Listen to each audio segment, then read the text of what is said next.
अस्सलाम वालेकुम, मैं फरहान अजीज़। अच्छा, आज हम बात करेंगे कराची के अंदर न्यू क्राइम के हवाले से।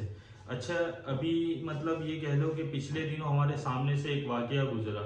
अच्छा, वो वाकया कुछ इस तरह से था कि मतलब ये कह लो कि हमारे हवाई शहर के अंदर से कुछ लोग आए, मतलब ना एक शख्स आया वो माल वगैरह की परचेजिंग करने, क्योंकि आपको पता है कराची जो है वो ओवरऑल जो है, कराची हो गया, लाहौर हो गया, गुजरावाला, ये हब है। मतलब किसी भी होलसेल मार्केट का अगर देखा जाए तो ये गढ़ है।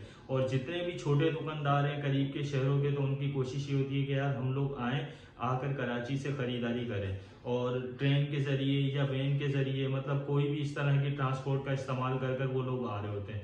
अच्छा, जब वो आते हैं तो उनकी कोशिश ये होती है कि यार हमारे पास सब कैश पड़ा हुआ है, तो हम सेफली जो है, अब वो बेचारे इतने पढ़े लिखे तो होते नहीं कि कहीं वो अकाउंट चलाएं या अकाउंट के अंदर से ऑनलाइन ट्रांजेक्शन वगैरह करें, ना ही उनके पास इतना टाइम होता। तो उनके लिए सेफ यही होता है कि यार बस उनकी नज़र में सेफ यही होता है कि यार हम लोग कैश लेकर जाएं और कैश खरीदारी करें। कहीं से 5 की करेंगे, कहीं से 10 की करेंगे, कहीं से 20 की करेंगे। वो पेमेंट देने में भी इजी होगा, कहाँ ऑनलाइन ट्रांसफ़र करेंगे और कहाँ बैंकों के चक्कर में और कहाँ नेट के चक्कर में पड़ेंगे। तो इसी तरह का कुछ वाकया उनके साथ भी हुआ कि वो लोग कैश लेकर आ गए, आकर कराची के अंदर इंटर हुए। अच्छा, इंटर होने के बाद यहाँ पर 7 डे की तरफ से वो लोग कहीं 4 सीटर के अंदर बैठ गए। अच्छा, 4 सीटर के अंदर बैठे, उन्होंने कहा भाई हमें लाइट हाउस पर जाना है और वहां पर हमें उतार दें। अच्छा, जब वो 7 डे की तरफ से लाइट हाउस आने लगे तो 4 सीटर के ऊपर जो बैठे, तो उनकी कोशिश ये थी, वो बताने लगे मुझे कि भाई हम लोग 4 सीटर के ऊपर जैसे ही बैठे तो वहां पर ऑलरेडी 2 बंदे बैठे हुए थे। अच्छा, वो दोनों बंदे मिले हुए थे। उन्होंने क्या करा, उन्होंने जैसे वो बाहर का बंदा जो था वो आया, आकर उसे बीच में बिठा लिया। यानी ना साइड पर, इस साइड बिठाया ना उस साइड पर बिठाया, और उसे बीच के अंदर इस तरह से दबा लिया। अब उसकी दोनों पॉकेट के अंदर कैश पैसे रखे हुए थे, यानी कुछ इसमें रखे हुए थे, कुछ इसमें रखे हुए थे। तो उन्हें, अब जाहिर सी बात है यार, एक बंदा जो डेली खरीदारी के लिए आ रहा है तो उसे रूट का भी पता होगा कि यार मैंने अगर लाइट हाउस पर जाना है तो मुझे कौन सा रास्ता लेना पड़ेगा या किस रास्ते से मुझे ऑटो वाला लेकर जाएगा। बहरहाल वो बैठ गया। बैठने के बाद जब वो थोड़ा सा आगे चला तो उसने कहा कि यार रास्ता तो ये नहीं है, तुम मतलब यहाँ से किस तरह से जा रहे हो। तो उन्होंने कहा, बोला यार ये सामने चौक के ऊपर इन्हें छोड़ेंगे, छोड़कर फिर आगे से टर्न करके हम लोग लाइट हाउस से ले जाएंगे। बहरहाल फिर वो ये हुआ कि वो आगे चौक के बजाय उन्होंने गली में डाल दी। गली में डालकर मतलब वो तंग गलियों के अंदर लेकर जाना शुरू हो गए। जब वो तंग गलियों में लेकर जाने लगे तो उन्हें थोड़ा सा आइडिया हो गया कि यार ये मुझे कहीं गलत जगह पर लेकर जा रहे हैं और मुझे लूट कर कहीं ऐसा नहीं हो मुझे मार दें या कुछ भी एक्स्ट्रा। जाहिर सी बात है, इंसान जब फंसता है तो उसका इस तरफ दिमाग आना शुरू हो जाता है। बहरहाल फिर उन्होंने मतलब फौरन से जान बचाने के लिए ऑटो से जंप लगा दी।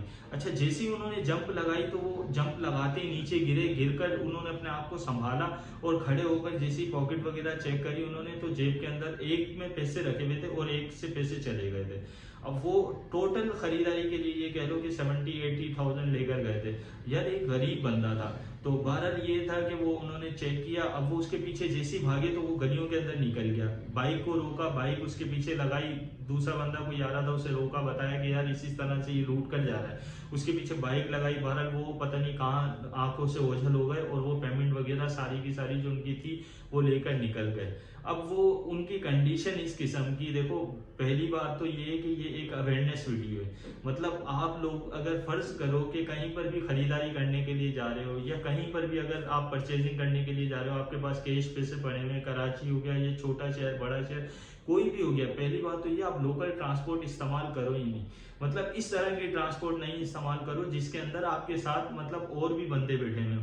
अगर आपने वो करने हैं तो आप अपने पैसे वगैरह को सेव करके, मतलब ये कह लो कि ऐसी जगहों के ऊपर पैसे रखो कि जहां पर चोरों की नजर नहीं जाए। और कोशिश ये करो कि भाई आप जैसे ही वहां से ट्रांसपोर्ट से उतर रहे हो, उतरने के बाद प्राइवेट एक ऑटो करवाओ और उसके अंदर बैठकर अपनी मंजिल पर जाओ और वहां पर से आप खरीदारी करो।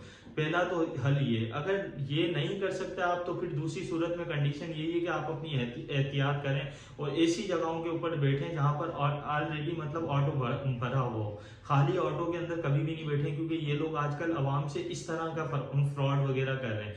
बहरहाल अब बात ये है कि अब उस बंदे की अगर बात करी जाए तो आप अंदाजा लगाएं कि यार एक छोटा दुकानदार जिसकी टोटल खरीदारी वो 70 से 80 हजार रुपए की करने के लिए आया है कराची में, तो आप ये देखें कि यार उसकी कितनी बड़ी उसकी दुकान होगी और वो कितने टाइम के लिए वो पीछे चला गया होगा। अब बात असल में वही वाली है ना कि यार देखो, इदारों की पकड़ नहीं है, तो कम से कम आप लोग अपना ख्याल रखें और इन लोगों को चाहिए कि खुदारा इन अवाम के ऊपर जो है वो तर्स खाएं, इस अवाम का ख्याल रखें।